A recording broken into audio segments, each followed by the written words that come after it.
എല്ലാവർക്കും നമസ്കാരം. എൻ്റെ 2019 ഞാൻ ഡിഗ്രി കഴിഞ്ഞ് ഐലൻഡിലോട്ട് വരുന്നത്. അതായത് എൻ്റെ കോളേജ് യൂണിവേഴ്സിറ്റി കോളേജാണ്. അപ്പോൾ അവിടെ നിന്ന് ഞാൻ വണ്ടി ഇറങ്ങി നേരെ വന്ന് ചെന്നത് ഐലൻഡിലോട്ടാണ്. അപ്പോൾ ഐലൻഡ് എനിക്ക് എന്ത് നൽകി എന്ന് ചോദിച്ചാൽ എനിക്ക് പറയാൻ പറ്റുന്ന രണ്ട് വ്യക്തികളാണ്. ഒരാൾ രാഹുൽ രാഘവനും മറ്റൊരാൾ ആദിൽ ഷുക്കൂറുമാണ്. കാരണം നമ്മൾ റൂംമേറ്റ്സ് ആയിരുന്നു. 5 വർഷം മുന്നേ നമ്മൾ ഇപ്പോൾ നിൽക്കുന്ന സമയം നോക്കുവാണെങ്കിൽ ഞങ്ങൾ 3 പേരും മുഖത്തോട് മുഖം നോക്കി നിൽക്കുന്ന ഒരു അവസ്ഥയിലാണ്. പക്ഷേ 5 വർഷം കഴിഞ്ഞ് നമ്മളിപ്പോൾ ആ ലിസ്റ്റിലുണ്ട്. നിർഭാഗ്യവശാൽ ആദിലേട്ടൻ, അതായത് ഷുക്കൂറേട്ടന് പനി ആയതുകൊണ്ടൊന്നും വരാൻ പറ്റിയില്ല. അതിന് പുള്ളിക്കാരനും നമ്മുടെ ബന്ധത്തിനെ പറ്റി അല്പം പറയാനുണ്ടായിരുന്നതാണ്. പിന്നെ എനിക്ക് ഈ ഒരു വേദി ഞാൻ കൂടുതൽ നന്ദി പറയാനാണ് ആഗ്രഹിക്കുന്നത്. ആദ്യം എൻ്റെ മാപ്പ് മെൻറ്റർ വിഷ്ണു ചേട്ടനാണ്. കാരണം ഞാൻ ചോദിച്ച് മേടിച്ച ഒരാളാണ്. എൻ്റെ എല്ലാ ഉത്തരവും നല്ല രീതിയിൽ മോൾഡ് ചെയ്ത് തന്ന ഒരു വ്യക്തി വിഷ്ണു ചേട്ടനാണ്. പക്ഷേ ആ കൊല്ലം ഞാൻ പ്രിലിംസ് പാസ്സായില്ല. അടുത്ത കൊല്ലം ഞാൻ പ്രിലിംസ് പാസ്സായി മെയിൻസ് ടെസ്റ്റ് സീരീസ് എടുക്കാൻ സമയത്ത് ഞാൻ ചോദിച്ച എൻ്റെ ഏറ്റവും പ്രിയപ്പെട്ട മെൻറ്റർ രാഹുലേട്ടൻ തന്നെയാണ്. ഗ്രീഷ്മ പറഞ്ഞ പോലെ എന്തെഴുതി കൊടുക്കുന്നോ അതിനെ വെട്ടിത്തിരുത്തി കീറി മുറിച്ച് എന്തെഴുതിയാൽ മാർക്ക് കിട്ടും എന്ന് പറഞ്ഞു തന്ന രാഹുലേട്ടനാണ്. അതിന് തെളിവാണ് എൻ്റെ മെയിൻസിൻ്റെ മാർക്ക്. നല്ല മാർക്ക് കിട്ടിയിട്ടുണ്ട് എനിക്ക്. അത് കഴിഞ്ഞിട്ട് ഏത് പാതിരാത്രിക്കും എന്ത് ഡൗട്ട് ചോദിച്ചാലും ഉത്തരം പറഞ്ഞു തരുന്ന ആദിൽ ഷുക്കൂർ. നമ്മൾ 3 റൂംമേറ്റ്സ് ആയതുകൊണ്ട് അതിൻ്റേതായ നല്ല കാര്യങ്ങൾ എനിക്ക് ലഭിച്ചിട്ടുണ്ട്. പിന്നെ അത് കഴിഞ്ഞ് ഞാൻ ആ വട്ടം തന്നെ ഫസ്റ്റ് മെയിൻസ് ആയിരുന്നു, അത് ഞാൻ ക്ലിയർ ചെയ്തു. ഇൻ്റർവ്യൂ എത്തിയപ്പോഴാണ് മനസ്സിലായത് ഇനി നമ്മൾ എഴുതിയത് പോലെയല്ല പറയുന്നത്. കാരണം പറയാൻ എനിക്ക് സ്പീഡുള്ള വ്യക്തിയാണ്. അപ്പോൾ അതിലാണ് നമുക്ക് പിയർ മോക്ക് എന്നൊരു സെഷൻ കൊണ്ടുവരുന്നത്. എനിക്ക് തോന്നുന്നു കേരളത്തിൽ ആദ്യമായിട്ട് പിയർ മോക്ക്, അല്ല ട്രിവാൻഡ്രത്ത് ആദ്യമായിട്ട് പിയർ മോക്ക് കൊണ്ടുവരുന്നത് ഐലൻഡ് അക്കാഡമിയാണ്. അപ്പോൾ ആ ഗ്രൂപ്പിലുള്ള 4 പേരിൽ എനിക്ക് മാത്രമേ ക്ലിയർ ചെയ്യാൻ പറ്റുള്ളൂ. പക്ഷേ ബാക്കി 3 പേർക്കും പറ്റും. കാരണം എൻ്റെ പല ഉത്തരങ്ങളും അവർക്ക് മാറ്റി തന്നായിരുന്നു. പിന്നെ എനിക്ക് ഏറ്റവും സ്നേഹത്തോടെ സംസാരിക്കാൻ ആഗ്രഹമുള്ളത് നിഖിൽ സാറിനെ പറ്റിയാണ്. കാരണം എൻ്റെ ഓപ്ഷണൽ ജോഗ്രഫി സാറിൻ്റെ നോട്ട്സ് ആയിരുന്നു ഞാൻ തുടക്കം ലാസ്റ്റ് നോക്കിയത്.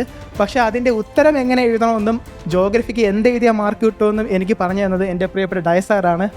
ഡയസാർ എനിക്ക് ഓർമ്മയുണ്ട്, മെയിൻസിൻ്റെ എല്ലാ ടെസ്റ്റ് സീരീസും ഞാൻ കഴിഞ്ഞ പറഞ്ഞ സാറിനെ കൊണ്ട് കാണിക്കും. സാർ ഓപ്ഷണൽ ഇങ്ങനെയാണ്, എന്ത് ചെയ്യണം, എന്ത് കൂട്ടിയാൽ നമുക്ക് മാർക്ക് കിട്ടും. അപ്പോൾ സാറ് പറയും, എടാ കൂടുതൽ കേസ് സ്റ്റഡി കൊണ്ടുവരാൻ നോക്ക്. അങ്ങനെ മാക്സിമം പല എൻ്റെ അൺഎക്സ്പ്ലോർഡ് ഏരിയസും എക്സ്പ്ലോർ ചെയ്യാൻ സഹായിച്ചത് ഡയസാറാണ്. പിന്നെ ഇൻ്റർവ്യൂ ഗൈഡൻസിൻ്റെ സമയത്ത് ഐലൻഡ് ഒരു എക്കോസിസ്റ്റം എന്ന് വെച്ചാൽ അവിടെ റീഡിംഗ് റൂം ഉൾപ്പെടെ അവിടുത്തെ ഫ്രണ്ട്സ്, എൻ്റെ കോളേജിൽ പഠിച്ച ഫ്രണ്ട്സ് എൻ്റെ അകത്തുണ്ട്, എൻ്റെ സ്കൂളിൽ പഠിച്ച കൂട്ടുകാരുണ്ട്, പിന്നെ എൻ്റെ കൂടെ അക്ഷറുണ്ട്. അപ്പം എൻ്റെ പല ഉത്തരങ്ങളും അവർ പറയാൻ എന്നെ സഹായിച്ചു. കാരണം എന്നെ ഒരു ഇൻഫോർമൽ മോക്ക് ഇൻ്റർവ്യൂ നടക്കാൻ വരെ ഒരു ഹെൽപ്ഫുൾ ആയിരുന്നു. പിന്നെ ഇൻ്റർവ്യൂവിന് പോകുന്നതിന് തൊട്ട് 2 ദിവസം മുന്നെയാണ് ഞാൻ ഇജാസ് സാറിനോടും ജിഷ്ണു സാറിനോടും ഞാൻ കുറേ ടോപ്പിക്സ് വാസ്റ്റായിട്ട് ഡിസ്കസ് ചെയ്തത്.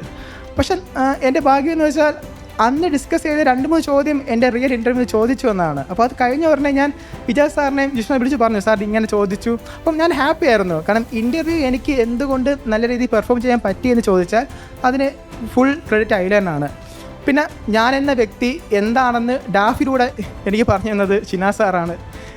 എൻ്റെ ഹോബീസ് അല്ലെങ്കിൽ എൻ്റെ ബുക്സ്, എൻ്റെ ലീഡർഷിപ്പ് ക്വാളിറ്റീസ് എല്ലാം സാറ് അത് മെനഞ്ഞെടുത്ത് എങ്ങനെയാണ് അത് പ്രസൻറ്റ് ചെയ്തു, അതായിരുന്നു എൻ്റെ ഡാഫ്. അങ്ങനെ റിസൾട്ട് വന്നു, ഒരുപാട് സന്തോഷമുണ്ട്. പിന്നെ ഇതിലെല്ലാം ഏറ്റവും ഉപരി ഞാൻ എൻ്റെ ഏറ്റവും കൂടുതൽ നന്ദി കൊടുക്കുന്നത് എൻ്റെ അച്ഛനും അമ്മയ്ക്കും തന്നെയാണ്. കാരണം 5 വട്ടം ഞാൻ അഞ്ചാമത്തെ അറ്റം ഞാൻ ക്ലിയർ ചെയ്യുന്നത്, ആദ്യം 4 വട്ടം ഞാൻ പ്രിലിംസ് പൊട്ടുകയായിരുന്നു. അപ്പോൾ അച്ഛൻ ഒരു വാക്ക് എപ്പോഴും പറയുമായിരുന്നു, എടാ മുള്ളാണെങ്കിലും മുറുക്കെ പിടിക്കണമെന്ന്. ഞാൻ പറഞ്ഞു, ശരി അച്ഛൻ, ഞാൻ പിടിച്ചോളാം. അങ്ങനെ ഈ തവണ ക്ലിയർ ചെയ്യാൻ പറ്റി. അങ്ങനെ ഇവിടെ എത്തിയതിന് എനിക്ക് ഒരുപാട് സന്തോഷമുണ്ട്. അതിന് എൻ്റെ കൂടെ ഒപ്പം ഉണ്ടായിരുന്ന ഐലൻഡിന് ഒരുപാട് നന്ദിയുണ്ട്. Thank you island. പിന്നെ എനിക്ക് ഏറ്റവും സന്തോഷമുള്ള കാര്യം എല്ലാവരും പറഞ്ഞ പോലെ ഋഷി സാറിനെ ഞാൻ സോഷ്യൽ മീഡിയയിൽ കണ്ടിട്ടുള്ളൂ. അപ്പോൾ എനിക്ക് പേരറിയത്തില്ല. സാറ് ഇന്ത്യൻ മിലിറ്ററിയുടെ ആളാണെന്ന് എനിക്കറിയാം. സാറിൻ്റെ ഒരു വീഡിയോ ഞാൻ കണ്ട്, ഞാൻ മുഖം മുറച്ചിരിക്കുന്നത് ഭംഗി കുറവുള്ളതുകൊണ്ടല്ല, ഒരു ബുള്ളറ്റ് ഫേസ് ചെയ്തുകൊണ്ടാണ്. അപ്പോൾ പുള്ളിയുടെ പേരറിയത്തില്ല. പക്ഷേ ഞാൻ വാട്സപ്പ് നമ്മുടെ ഇൻവിറ്റേഷനിൽ ഋഷി രാജലക്ഷ്മി പേര് ഞാൻ ഗൂഗിൾ സെർച്ച് ചെയ്ത് നോക്കിയപ്പോഴാണ് നമ്മുടെ ആ BGM ആ രീതിയിൽ ഋഷി സാറിനെ കാണുന്നത്. അപ്പം സാറിൻ്റെ മൊമെൻറ്റ് വാങ്ങിക്കാൻ പറ്റിയതിൽ എനിക്ക് ഒരുപാട് സന്തോഷമുണ്ട്. ആ ഫോട്ടോ ഞാൻ എന്തായാലും ഫ്രെയിം ചെയ്ത് തന്നെ വെക്കുന്നതായിരിക്കും. അപ്പോൾ thank you island, thank you everything.